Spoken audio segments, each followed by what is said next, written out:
Part 3। कुछ और वर्षों के बाद। वर्षा और मेघ गर्जन का शब्द। पर्दा उठने पर वही प्रकोष्ठ। एक दीपक जल रहा है। प्रकोष्ठ की स्थिति में पहले से बहुत अंतर दिखाई देता है। सब कुछ जर्जर और अस्त व्यस्त है। कुंभ केवल एक है और उसका भी कोना टूटा है।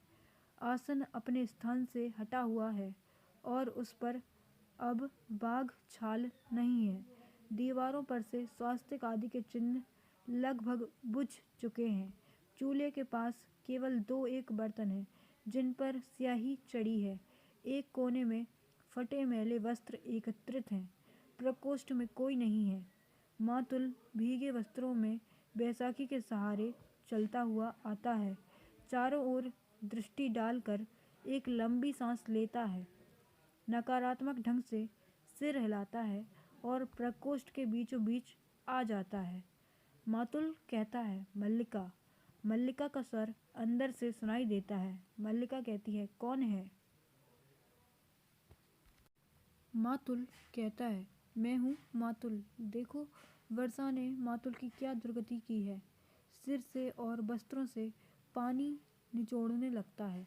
मल्लिका अंदर से आती है। उसके वस्त्र फटे हैं, रंग पहले से काला पड़ गया है और आंखों का भाव भी विचित्र सा लगता है। उसके व्यक्तित्व में भी प्रकोष्ठ की सी ही जीर्णता है। किवाड़ खुलने पर अंदर का जो भाग दिखाई देता है, वहाँ अब तल्प के स्थान पर एक टूटा पालना रखा है। मल्लिका बाहर आकर किवाड़ बंद कर देती है। मल्लिका कहती है, आर्य मातुल, आप इस वर्षा में। मातुल कहता है, वर्षा से बचने के लिए तुम्हारे घर के सिवा कोई शरण नहीं थी। सोचा जो हो। मातुल के लिए आज भी तुम वही मल्लिका हो। यह आषाढ़ की वर्षा तो मेरे लिए काल हो रही है। पहले जब 2 पैरों पर चल लेता था तो मैंने कभी भारी से भारी वर्षा की चिंता नहीं की, परंतु अब यह स्थिति है कि बैसाखी आगे रखता हूँ तो पैर पीछे को फिसल जाता है और पैर आगे रखता हूँ तो बैसाखी पीछे को फिसल जाती है। यह जानता कि राजप्रसाद में रहकर पाँव तोड़ बैठूंगा तो कभी ग्राम छोड़कर वहाँ नहीं जाता। अब पीछे से मेरा घर भी उन लोगों ने ऐसा कर दिया है कि कहीं पैर टिकता ही नहीं। इन चिकने शिलाखंडों से तो वह मिट्टी ही अच्छी थी जो पैर को पकड़ती तो थी। मैं तो अब घर के रहते बेघर हो रहा हूँ। ना बाहर रहते बनता है, ना अंदर। उन श्वेत शिलाखंडों के दर्शन से ही मुझे प्रसाद का स्मरण हो आता है, जहाँ रहकर एक पाँव तोड़ आया हूँ। मल्लिका कहती है, खड़े रहने में कष्ट होगा, आसन ले लीजिए। मातुल आसन के पास जाकर बैसाखी रख देता है और जमकर बैठ जाता है।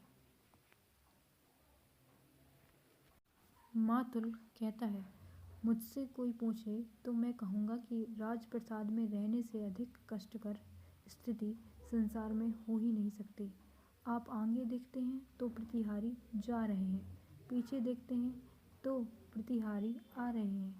सच कहता हूँ, मुझे कभी पता ही नहीं चल पाया कि प्रतिहारी मेरे पीछे चल रहे हैं या मैं प्रतिहारियों के पीछे चल रहा हूँ। और इससे भी कष्टकर स्थिति यह थी कि जिन व्यक्तियों को देखकर मेरा आदर से सिर झुकाने को मन करता था, वे मेरे सामने सिर झुका देते थे। मेरे सामने हाथ से अपनी ओर संकेत करता है। बताओ मातुल में ऐसा क्या है जिसके आगे कोई सिर झुकाएगा? मातुल न देवी है, न देवता, न पंडित है, न राजा है, तो फिर क्यों कोई सिर झुकाकर मातुल की वंदना करे? परंतु नहीं, लोग मातुल की तो क्या, मातुल के शरीर से उतरे वस्त्रों तक की वंदना करने को प्रस्तुत थे। और मैं बार बार अपने को छूकर देखता था कि मेरा शरीर हाड़ मांस का ही है या चिकने पत्थर का हो गया है, जैसे मंदिरों में देवी देवताओं का होता है। यहाँ आकर सबसे बड़ा सुख यही है कि ना कोई झुककर मेरी वंदना करता है और ना ही मुझे भ्रम होता है कि मैं आगे चल रहा हूँ या प्रतिहारी आगे चल रहे हैं।